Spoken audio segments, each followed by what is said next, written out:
প্রিয় ভাইয়েরা আমার, ময়মনসিংহ গীতিকা অবলম্বনে চন্দ্রাবতীর কথা আলোচনা করতে গেলেই প্রথমেই চলে আসে ময়মনসিংহ গীতিকার মূল গ্রন্থটি বিষয়ে। এই হচ্ছে ময়মনসিংহ গীতিকার মূল গ্রন্থ।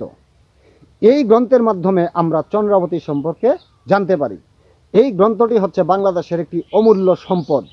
এই গ্রন্থটি বাংলাদেশের সাহিত্যকে বিশ্ব দরবারে তুলে ধরেছেন এই গ্রন্থটির মাধ্যমে। সুতরাং এটি হচ্ছে একটি অমূল্য সম্পদ বাংলাদেশের জন্য।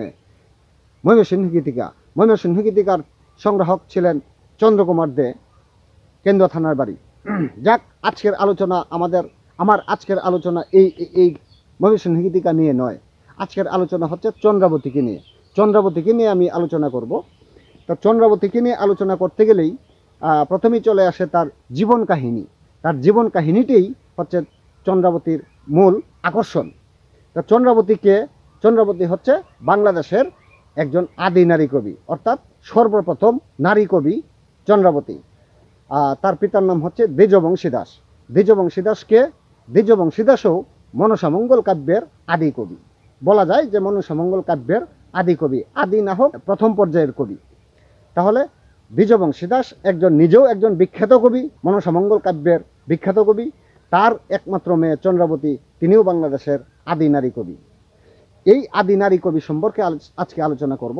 তো তার আগে আমি আরেকটু কথা বলতে চাই যে চন্দ্রাবতী সম্পর্কে বিস্তার আলোচনা করেছেন আরেকটি বইয়ের মাধ্যমে। সেই বইটি হচ্ছে কিশোরগঞ্জের ইতিহাস ও ঐতিহ্য। এই কিশোরগঞ্জের ইতিহাস ও ঐতিহ্য বইটি পড়লেই আমরা চন্দ্রাবতী সম্পর্কে মোটামুটি একটা ভালো ধারণা পাবো। চন্দ্রাবতীর যে জীবন কাহিনীটা খুব হৃদয় বিদারক। এই গল্পটা এটার মধ্যে রয়েছে। আমি এই বিষয়ে আলোচনা করব, একটু ধৈর্য সহকারে শুনুন। এই এখানে কি উল্লেখ রয়েছে একটু কথা বলি। হ্যাঁ, কিশোরগঞ্জের কন্যা চন্দ্রাবতী বাংলার আদি নারী কবি। তার পিতা মনসামঙ্গল কাব্যের কবি দ্বিজবংশী দাস, মাতা সুলোচনা দেবী। ময়মনসিংহ গীতিকার অমর প্রেমগাথা, মলুয়া, দস্যুকেনারাম, রামায়ণ ও অনেক লোকগীতি রচয়িতা হিসেবে চন্দ্রাবতী বাংলা সাহিত্যের অমর হয়ে রয়েছেন। কিশোরগঞ্জ জেলার সদর থেকে 5 কিলোমিটার উত্তরে মাঝখাপন ইউনিয়নের অন্তর্গত ফুলেশ্বরী নিকটবর্তী কাছারিবাজার গ্রামে 1550 খ্রিস্টাব্দে তিনি জন্মগ্রহণ করেন। চন্দ্রাবতীর জীবন কাহিনী বড়ই হৃদয় বিদারক।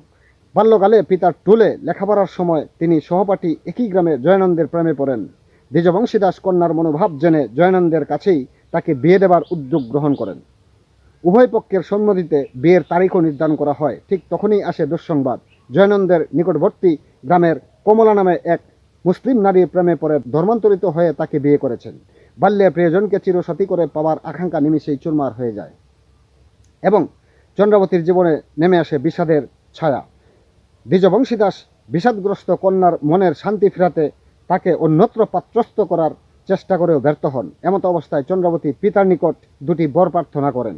একটি চিরকুমারত্ব, অপরটি নিজ গৃহে শিব মন্দির প্রতিষ্ঠা করে অবশিষ্ট জীবন শিবের পূজায় অতিবাহিত করা। অবশেষে দ্বিজবংশী দাস কন্যার প্রার্থনা পূরণ করেন এবং ফুলেশ্বরী নদীর তীরে শিব মন্দির প্রতিষ্ঠা করে কন্যাকে শিবের আরাধনা ও কাব্যচর্চার মনোনিবেশ করার নির্দেশ দেন। চন্দ্রাবতীর পিতার নির্দেশে যোগিনী সেজে সকাল সন্ধ্যা শিব পূজা রামায়ণ রচনায় আত্মনিয়োগ করেন।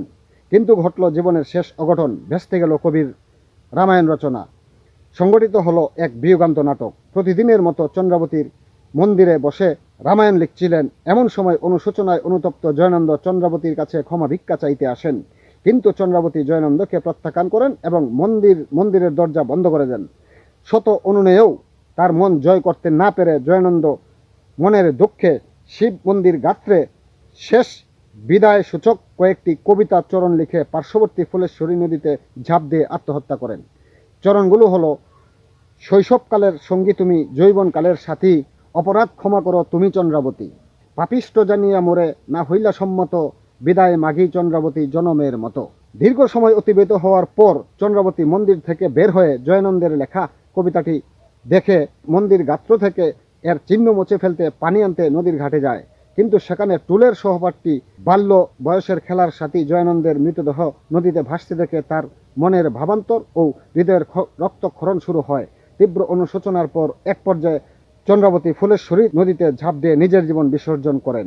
চন্দ্রাবতীর জীবন অবসানের ফলে রামায়ণ রচনার কাজ অসমাপ্ত থেকে যায়। সেই অসমাপ্ত রামায়ণ এখন কলিকাতা বিশ্ববিদ্যালয়ের পুঁথিশালায় সংরক্ষিত অবস্থায় বাংলার আদি মহিলা কবি চন্দ্রাবতীর স্মৃতি বহন করে চলেছেন।